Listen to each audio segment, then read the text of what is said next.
around my story. This time, you get to know the truth about the haunted piano. I left. I went to work. Then I came home and went to bed. Everything was back to normal, just as I told myself it was. Music started playing again. That's when it hit me. This was not paranormal. It couldn't be. It was a cheap trick. Margaret must have programmed the piano to play itself. It was just a prank. A laugh at my expense. That's why the damn thing was free. I ran downstairs to solve the mystery once and for all.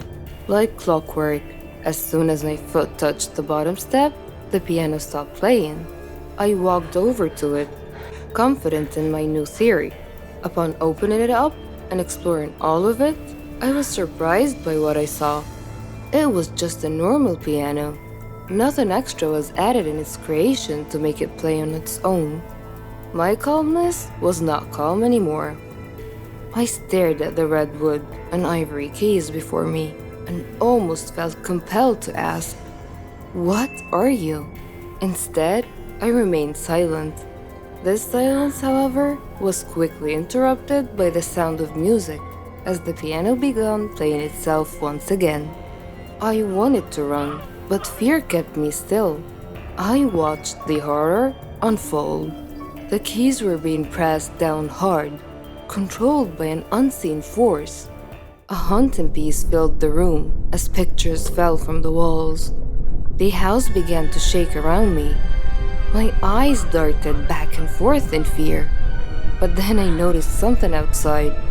Standing at my window was a shadowy figure. I ran outside to escape the madness. All the while the song went on. The house continued to shake behind me. The dark figure was nowhere to be seen. Margaret has not rigged the piano to play on its own, but I was not losing my marbles either. This was something entirely different, something out of this world. All at once, the music stopped playing, and the world around me with it. No wind, no cars, no animals, and no people. Nothing. It was the middle of the night at this point, but where were the crickets, the frogs, or even the trees? Where was life outside my home? A little exploration revealed that I was truly by myself. Every living creature in the world had disappeared. What the hell was going on?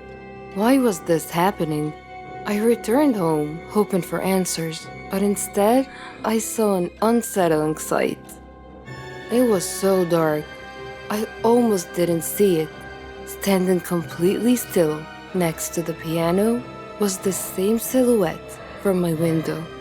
My body was shaking with fear, but the figure did not react. It was frozen like the rest of the world. The shadow was wearing a dark cloak, one that covered its entire body. At its face was nothing but pure darkness. I studied the figure for a few more moments before a familiar sound filled the room. The piano song played, and in an instant, the world returned to life. I fell to the ground, but managed to escape, crawling out the front door and rushing over to my car. I got in and took off with no specific location in mind, happy to be anywhere that was not my own home. I started weighing my options. Destroying the piano came to mind, but the risk outweighed the reward. It could just as easily backfire, angering whatever spirit was hunting its keys. Seeking help wasn't really an option either. The only person who might believe me was Margaret. That was it. Margaret. Maybe she would know what to do.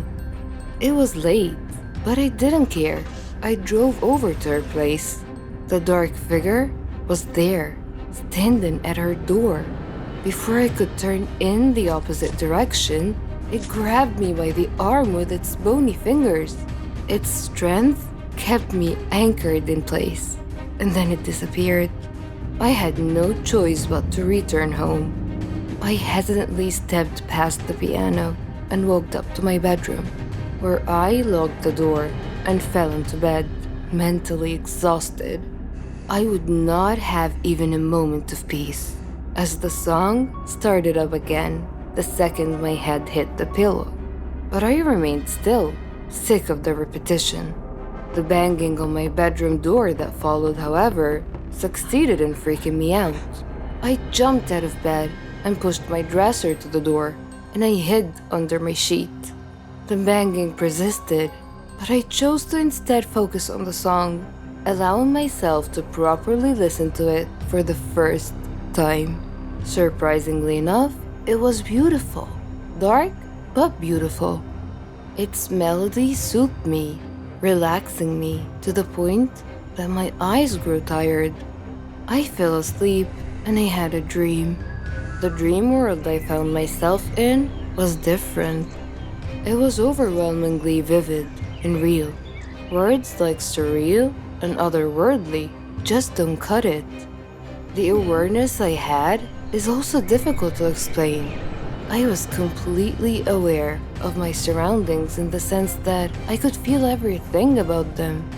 I know that doesn't make much sense, but it's the only description I have to offer. The dream was in a forest. It was large, and at its center, a large red tree stood tall. Every fiber of my being knew where I was. This was the blood tree, the precursor to my piano. As I admired the beauty of the blood tree, a person stepped out from behind. He did not speak. He simply pointed at the tree. This is when the piano leaked into my dream. The song played as glowing lines ran up and down the tree's bark. The man put his hand to the wood, motioning for me to do the same, and I did.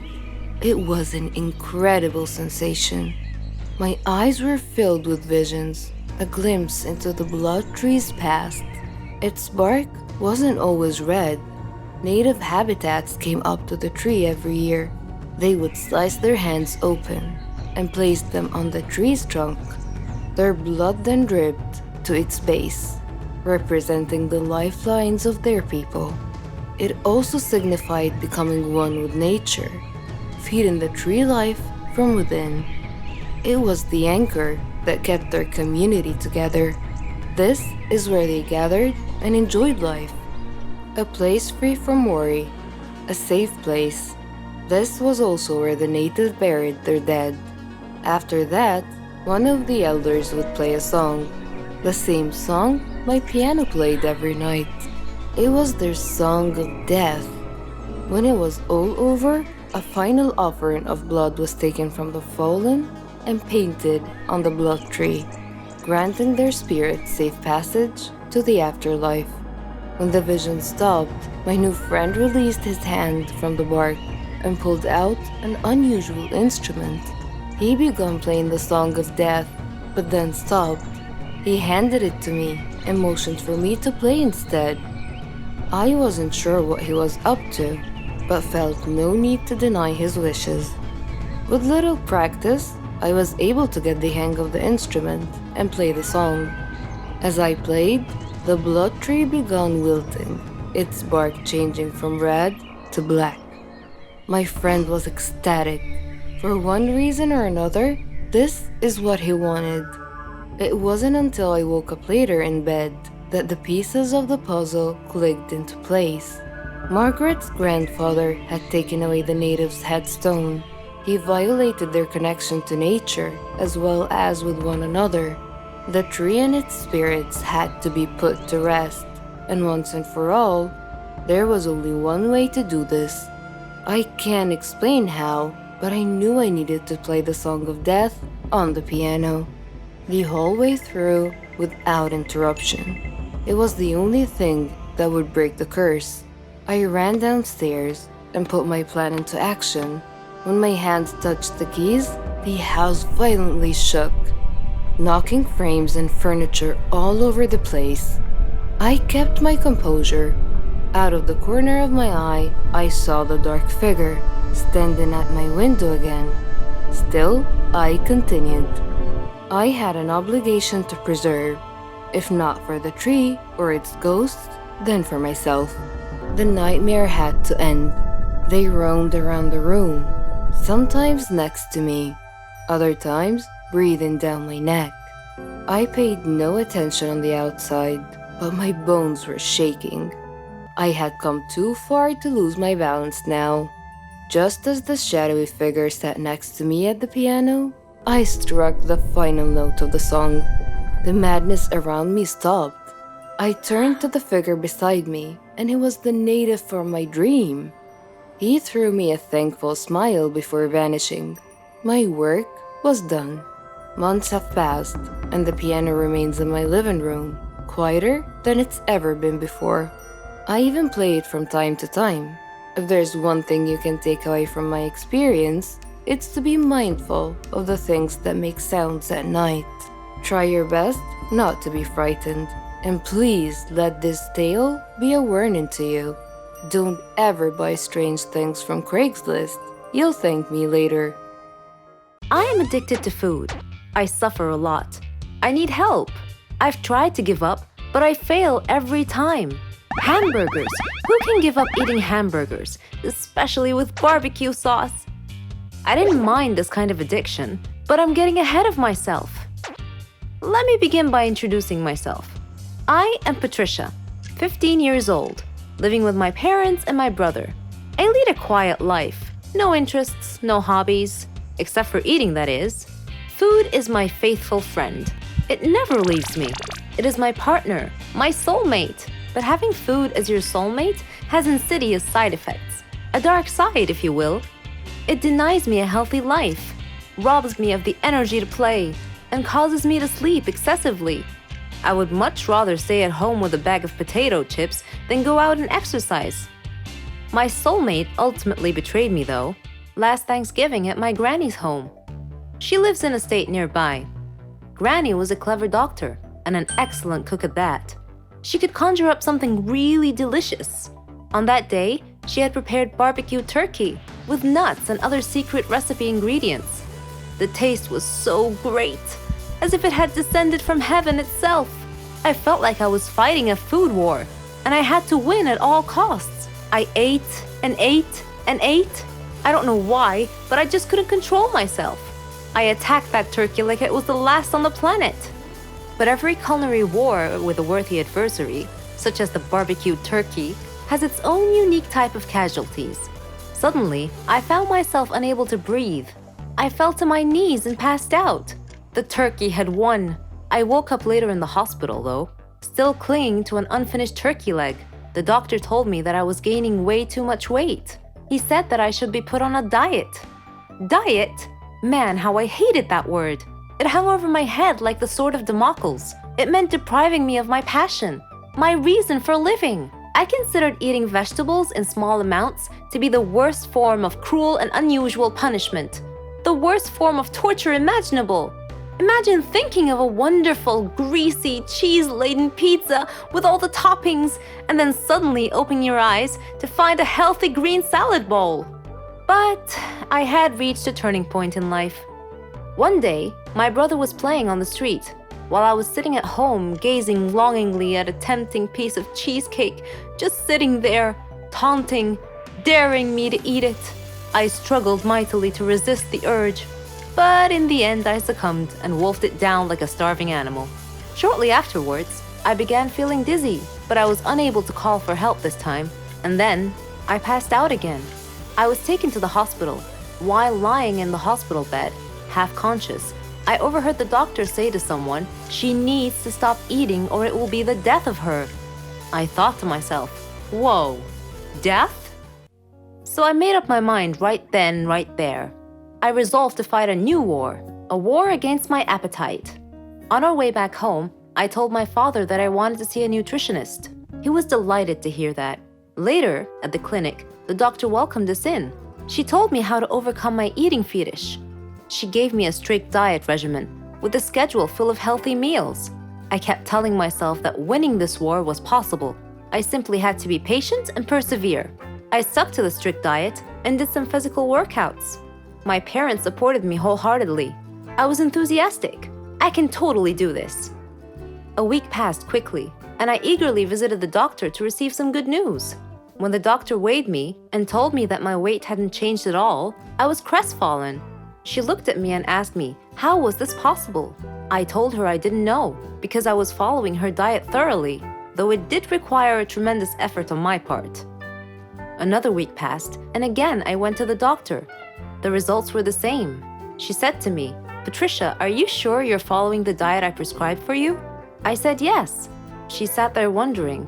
Then she told me with a puzzled look on her face, it's odd, but your weight is increasing, not decreasing. This unexpected piece of news mystified me. Another week passed. No change. The doctor was nonplussed. I returned home with a dejected look on my face. My father asked me what was wrong, and when I told him, he laughed. Do you believe that? My father actually laughed at my predicament. I was furious. He gestured an apology with his hand and then told me that it was my own fault. I was puzzled. What are you talking about? He told me that I had been sleepwalking to the refrigerator every night and eating everything in sight. I was taken aback. I couldn't believe it. Stop acting like you didn't know it, he said. You must have been awake. I replied, no, father, I'm not acting. I was truly unaware that I've been sleepwalking and eating in my sleep. But now that we've finally solved the mystery of the increasing weight, we returned to the doctor with this new information and told her the situation. She laughed and told me that my discipline had denied my body the food it craved, but my brain had refused to cooperate and had overridden my will by urging me to eat in a subconscious state. She told me not to worry, though, that she could treat that. Armed with this knowledge and her support, and the support of my family, I felt that I could finally win this war. My name is Keanu, and I'm 13 years old. I am a psychopath. I freely admit it in front of all of you.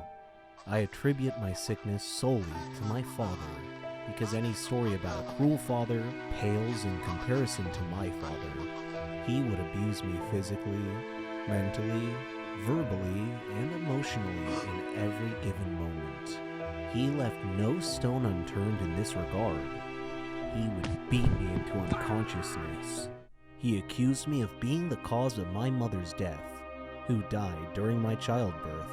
Whenever Dad had any problem at home, he would accuse me of being the cause of it. One time he even beat me at school when my teacher called him to school because I had beat up my classmate who had beaten me up first. I tried to explain to him, but he wouldn't listen, and he just beat me even more. One day, it was fun day at school, and everyone was supposed to invite their parents to visit the school for party and introduction activities. I chose not to invite my dad, so I was alone at the festivities. I felt envious of all my classmates for having loving parents to have fun with. My teacher noticed me alone, came over and offered to be my parent for the day. I was so happy. We had great fun together. Miss Linda had lost both her husband and her son in a plane crash, only she had survived. After fun day had passed, Miss Linda showed more interest in me. She would bring me sandwiches and spend time with me during breaks. I thought of her as my mom. When I succeeded in my final exams, she hugged me with tears of joy. I unconsciously said, "Thanks, Mom." I went home happy that day, but had to face my dad again. He asked me why I was late coming home, and I told him about having to pass my final exams. He didn't believe me though, and asked me to show him proof. Unfortunately, I had none, so he began kicking and punching me. There was a knock on the door. He tried to block me from opening the door, but I managed to open it. Miss Linda was standing there. She glanced at my bruises and bloody face and moved between me and my dad to protect me from further abuse. Dad snarled and threatened her with a beating if she didn't leave immediately. But she hit him in the eyes with a blast of mace or pepper spray, and he went down to the floor in extreme discomfort, grabbing at his eyes. Miss Linda called the police, told them about Dad's child abusive nature, and had him arrested. Now I live with Miss Linda as my new mom. Dad is in prison, where I hope he stays till he dies or rots. Either outcome is okay with me. I am Brenda's child. Or at least I was. Because my grandmother had died and my mother at some point in her life felt that drugs would be beneficial to her, I was put into foster care at the age of 2 and adopted at the age of 7. I have no real memory of Brenda, just her name and the last time I saw her. I was 7, and I had gone to a foster care agency for a visit. She brought me some strawberry candy. I remember my adoptive mother telling me to say thank you, and I did. Then Brenda got up and told me she would see me again. I went back to the agency a month later for a visit, and she never showed up. My mother was gone, and I was no longer her child. I was fully aware of being adopted because my adoptive parents, who I've lived with for the past 4 years, asked me how I would feel being their child, and I said I had no problem with it. So they adopted me and my biological sister at the same time. I can remember that when I got adopted, I was happy, but at the same time sad. I was happy because I had a family, a nice warm bed to sleep in every night, plenty of food to eat, and a place to run around. I was sad because I never got to say goodbye to Brenda, and the last time I saw her, I didn't take in what she looked like. I was sad because she never showed up to me again. She had lied when she said that she would. I'm not sure why I never saw Brenda again, but for years I looked at myself as an intrusion. I figured she didn't want to see me anymore because I needed things and that would get in the way of her buying her drugs. When I went to sleep, I'd have dreams that Brenda had been looking for me and found me. I'd have dreams that she would recognize me and come up to me and say, "It's me, your mother." But I never talked about these things. I guess I just didn't see the point. It wouldn't have changed the feeling of loneliness that she had left behind. My adoptive parents didn't make it that easy for me to talk either. It wasn't that they weren't good to me. They took me on road trips, they took me to, and great adventures, and they got my hair done every 2 weeks. They gave me a stable home, something I probably would have never had if I had been in foster care or still lived with Brenda. But my adoptive mother jumped to conclusions when I would try to tell her little things about boys or school or anything that happened in my life. She always assumed I was getting in some kind of trouble. So there wasn't any way I would have told her about my most painful private thoughts, even if I had thought of telling her. Instead, I just tried to be a nice kid who always seemed happy. I would smile, laugh, and joke. I'd come home and talk about everybody under the sun and how they were doing, except myself.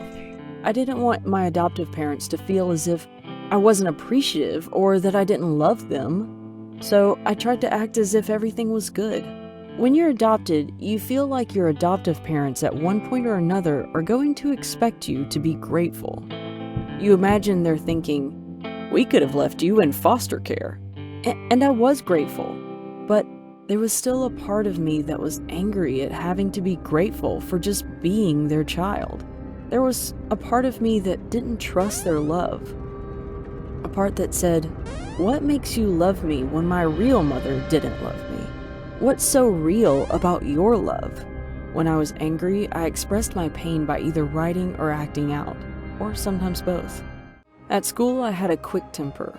I got into physical fights and cursed people out. I ran away from home a lot, more times than I can count. My family couldn't understand why I acted the way I did, and neither could I. I just knew that I felt bad. If I was out in the street and the thought of her would enter my mind, I would turn my head and find something to distract me. If I was at home, I would get up and grab a book or watch television. But even while I blocked her out, the hurt continued, and my behavior got worse and worse. I spoke whatever was on my mind and cared very little about how people were feeling. My most common response to anything anybody said to me was, "Whatever." I was rude, rebellious, and the smallest things ticked me off. I had a non-caring attitude, and the worse I got, the more frustrated and angry my parents got. By the time I was 12 or 13, my mother and I weren't really getting along. She often beat me, and a couple of times she could have seriously hurt me. Whenever I got on my mother's nerves, she would tell me, "I don't care who you go and tell that I punished you. If they want you, they could have you because I am tired of you." Or she'd say, "I never had this problem with my sons. Why couldn't you be like them?" I felt like my mother didn't want me, even though she had adopted me.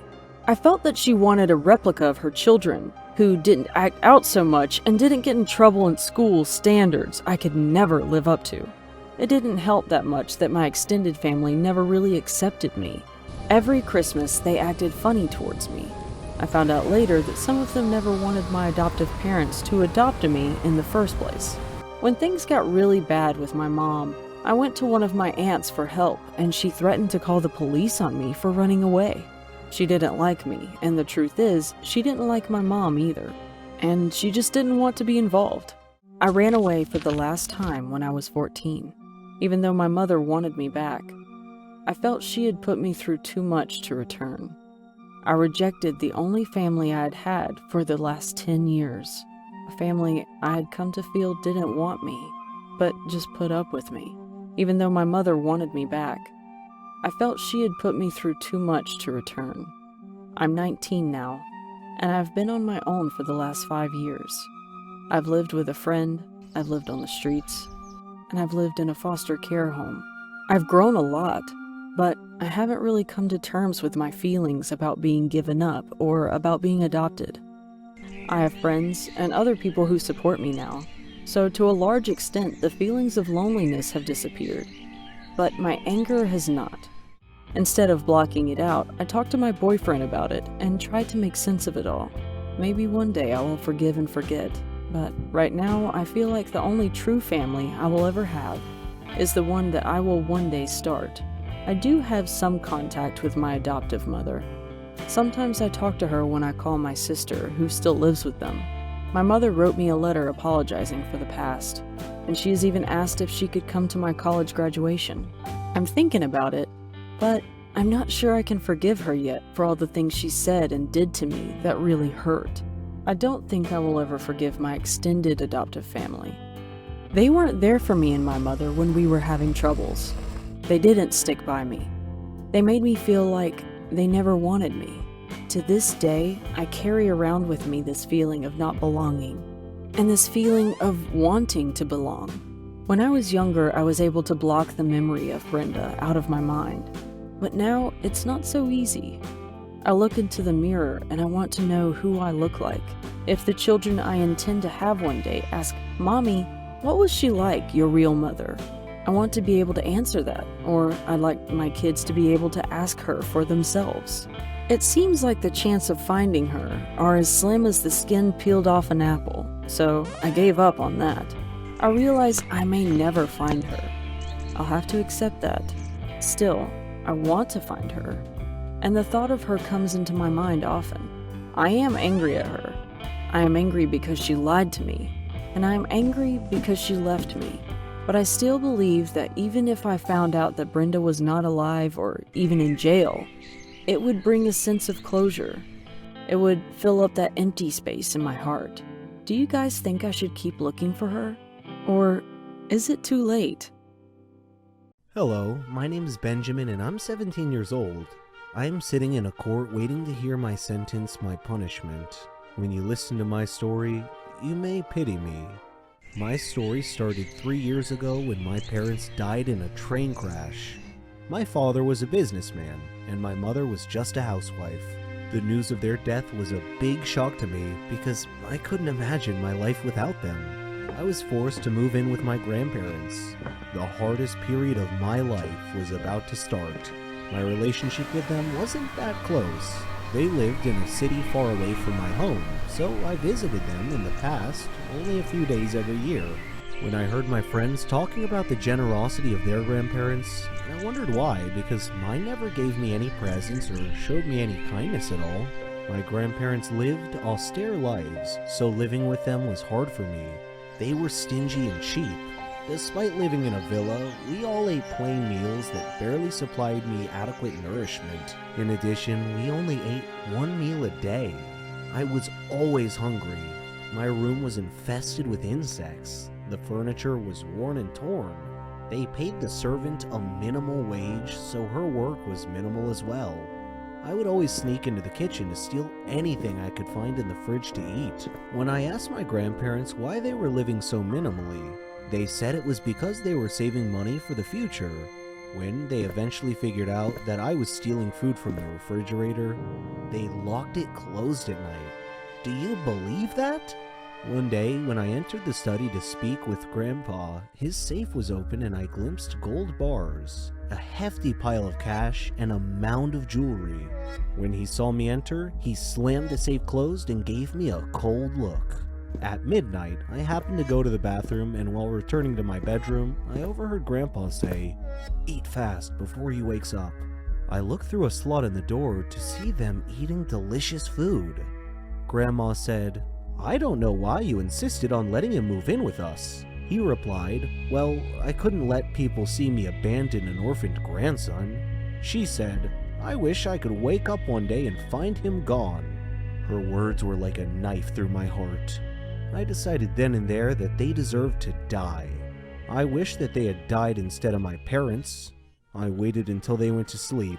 Then I entered their room, took the key from their bedside, went to the safe, and stole all their money, gold and jewelry, and put it in my backpack. Then I loosened a heating gas fitting in their bedroom, allowing it to leak into their room. Then I exited, closed the door, and sealed the bottom of the door with a towel. The next morning I took a bus to another town, intending to take the train to get even further away. In the meantime, the police discovered the death of my grandparents. They also discovered that there were security cameras around their villa that had recorded everything I did. As I sat there in the train station, I saw this news on a TV in the waiting area. They were showing my face from earlier news stories when my parents had died in the train crash. Everyone around me was looking at me. It seemed I was a dead ringer for the murder suspect. I was arrested, taken to court, tried, and found guilty on 2 counts of cold-blooded murder. So here I sit, waiting to hear my sentence. I am ready for any punishment. I feel no remorse. Given another chance, I would do it again. Hi, my name is Jennifer, and you might recognize me as a former famous child star. You might be wondering what happened to my life. Well, I worked as a singer at a local bar in our town. You might be wondering why I never pursued my career. Okay, let's just say they stopped giving me projects when I reached the age of 11. Because the producers said I'm not that pretty to be a teen star. So when I stopped being cute, I became unemployed, which is not bad. I finished my studies and got a really good job.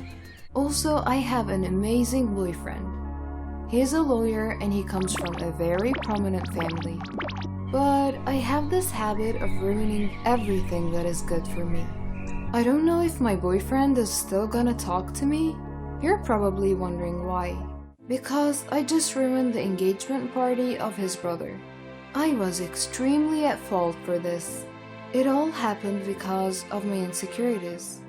This was deeply rooted when the film outfits started rejecting me when I was really young. Plus, I have 2 sisters who look exactly like my beautiful mother. I, on the other hand, look like my father. I also inherited his lack of height.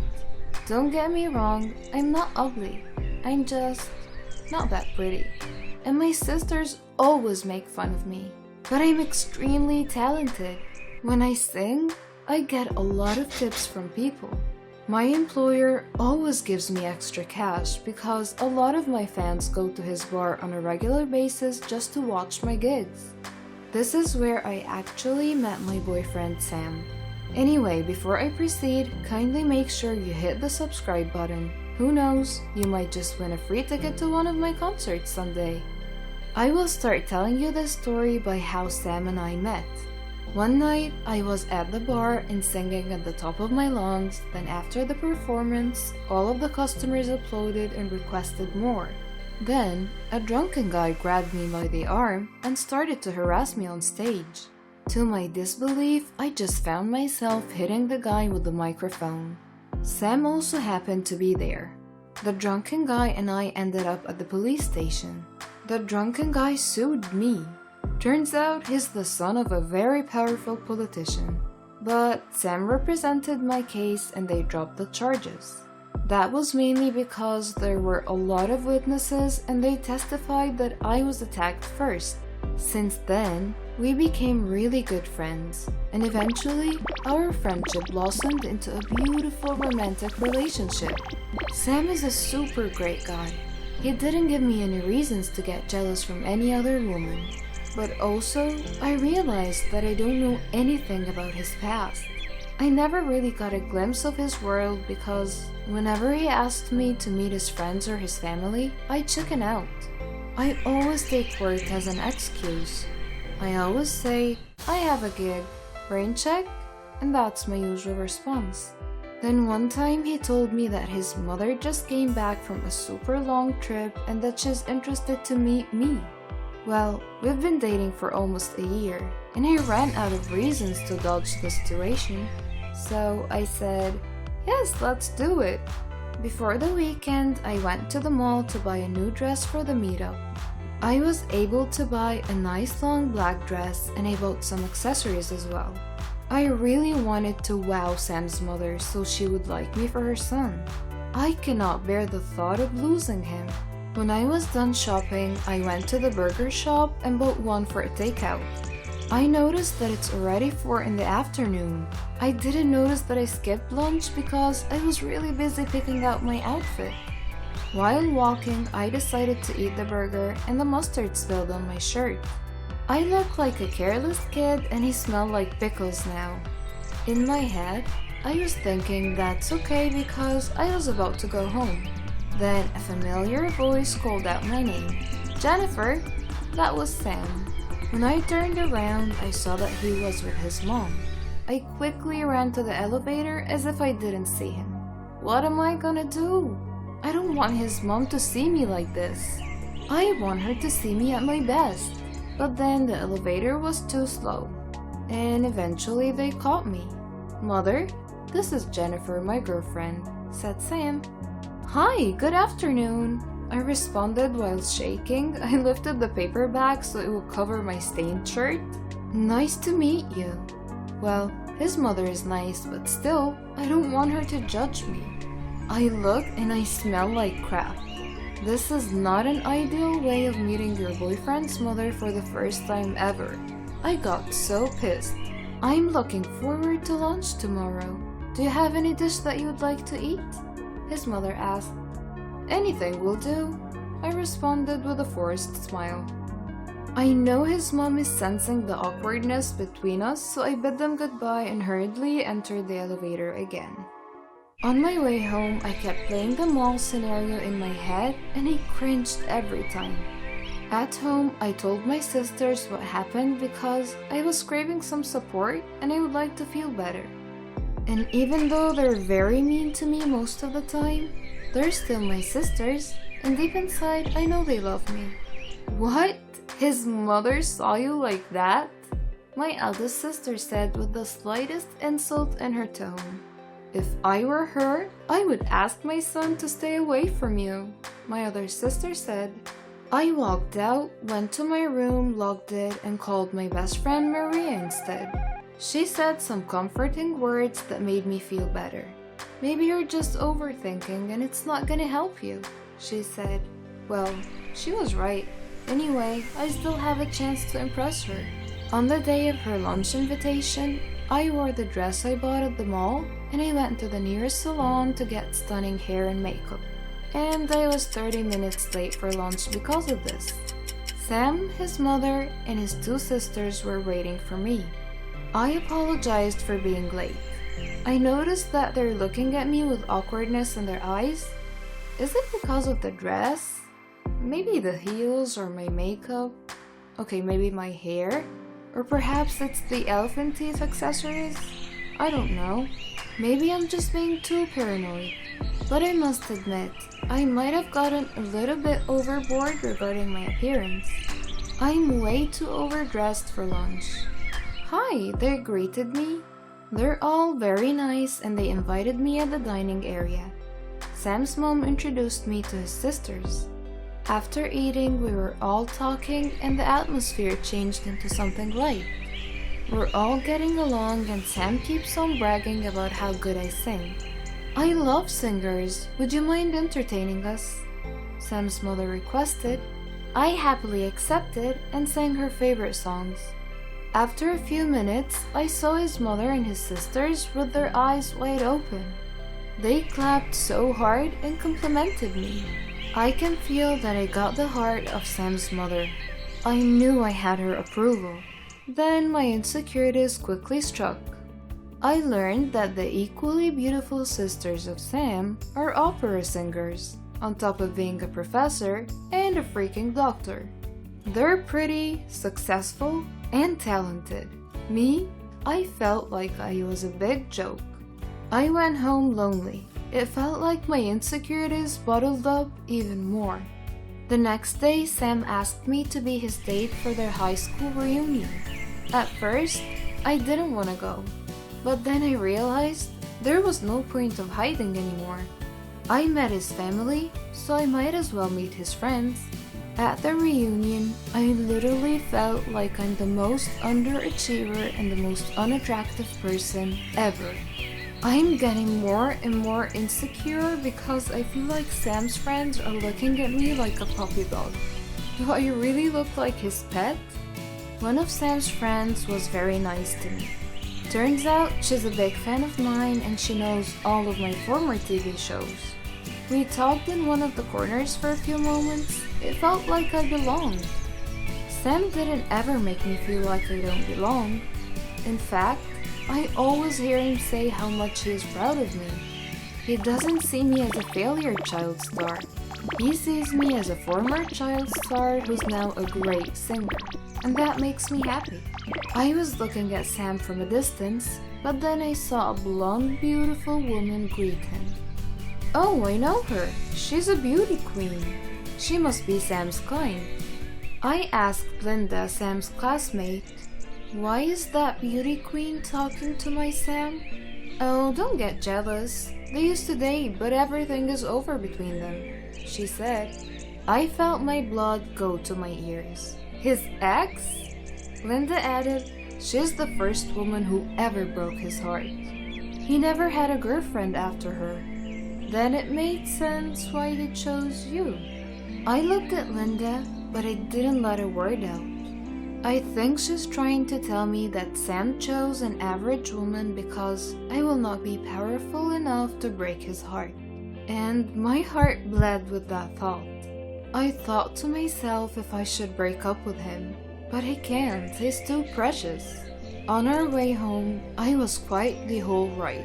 I didn't talk to him, and I know I left him wondering. I ended the night without talking to him. At home, I called Linda and asked her to come to my place. She said that I'm going crazy and that I don't have anything to be insecure about.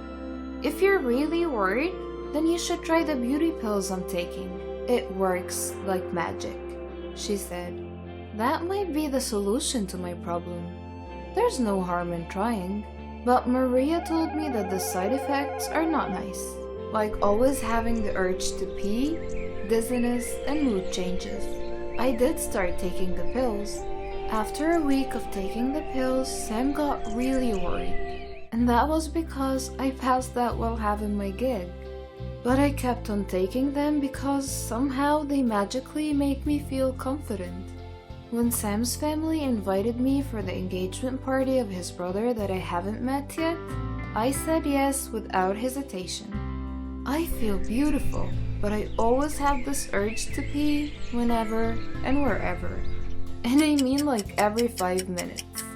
So during the party, Sam was having a hard time keeping me beside him because I'm always in the bathroom. Then the announcement time came, and Sam came looking for me. I said, I really need to use the restroom. You can do it later, this will be quick, he said. But while his brother was giving his speech, everybody was so quiet and my bladder was gonna explode. And I wanted to tell Sam, but for some reason, I just couldn't. So I started running towards the bathroom, but I got really dizzy and I lost balance. Then I pushed the ice sculpture to the waiter serving near the pool, and like a butterfly effect, the waiter pushed the bride and she fell in the pool as well. I ran to them and apologized, but of course all eyes were on us. And to my horror, I was not able to hold my pee anymore. Everyone saw me wet my dress. I was so embarrassed. I quickly ran away from the party because I don't want to talk to anyone, not even Sam. I'm not sure if Sam came looking for me or not, but I roamed around their village while calling Maria so she could come and rescue me. I'm on my way, she said. And guess what? I felt the urge to pee again. And so I looked for a dark spot and I peed beside a huge tree. Then I heard a police siren. They aimed a flashlight at me while I was peeing. I quickly put my underwear back on and ran as fast as I could, but then I got dizzy and passed out. Then the police brought me into the hospital, and when I woke up, I saw Sam beside me. His sister was the one attending to me. They got so worried about me and they decided to follow me. Sam talked to the police and explained everything. When everything was okay, Sam and I had a talk. I told Sam that I'm taking some kind of beauty pills because I get so insecure, especially that he has a beauty queen ex. Also, I'm afraid he might leave me once he realizes that his family and friends disapprove of me. They do not disapprove of you. You put this all to yourself without a reason, he said. He said his family and friends love and adore me as much as he does. They're happy for him because he found someone who makes him super happy. Then my heart melted when he said how much he loves me. I love you, and that's why I'm letting you go, he said. What? Are you breaking up with me? My eyes were full of tears. He said he needed to stay away from me. And that's because he makes me feel insecure to the point of ruining my own health. I only thought I was doing what would please him. I am going to give you space until you realize how much I love you for who you are, he said. It sounded confusing, but I knew what he meant by that. I never should have allowed my insecurities to eat me up alive in the first place. When I got better after the incident, I stopped taking the pills. And whenever my sisters made fun of me, I started to tell them off. They stopped teasing me ever since. I also learned that I had a lot of fans, and that encouraged me to dream bigger and apply as a recording star. Maria's boyfriend hooked me up with a producer, and I worked hard to become a recording star. Today, I'm famous again, and I have forgiven myself for all the foolishness that happened to me before. And I never forgot about the local bar that trusted me for so many years. I'm now a co-owner, and I still sing in that bar every weekend. And it's still jam-packed. Sam's mother always drops by to ask how I am and how much they miss me. I know deep inside they want me to get back together with Sam, but he is right. The breakup made me realize a lot of things. Then, a year later, I had a beautiful relationship with an average man like myself. And no matter how insecure he gets, I make him feel loved. I always help him realize that he's so much more than what he thinks of himself. But sadly, things didn't work out between us. Just like me before, I guess I'm too much for him. At my launching party, I was so glad to see Sam at the audience. We decided to have coffee, and we were catching up till midnight. I'm happy for what you've achieved. I hope you've forgiven me for breaking up with you. It's for the best. If we stayed together, then I would not see the bigger picture, I replied. We both admitted to each other that the feelings never changed. Then I told him that I had a boyfriend, but things didn't work out. Before we parted ways, he invited me to a singing contest organized by his sisters. He said it would be an honor if they would be able to get me as a judge. I smiled and said, yes, I would be happy to do that. A year later, Sam's mother died of a terminal disease, and I made sure that I was there for him and his family. Before she passed away, she asked me to look into my heart and see if I can take Sam back into my life. She said that he never stopped loving me and that she would be happy if we got back together. Sam and I took our precious time to build our relationship again. Not just as his mother's dying wish, but also because it was really what we wanted, and since then, I never left his side. Right now, we're married, And we have 2 kids that are cute, talented, and smart. Our son is deaf, but we never failed to make him feel loved. And even if he would grow up not hearing the voices of the people who love him so much, we will make sure that his heart would feel our love for him and will never make him feel insecure. But guess what?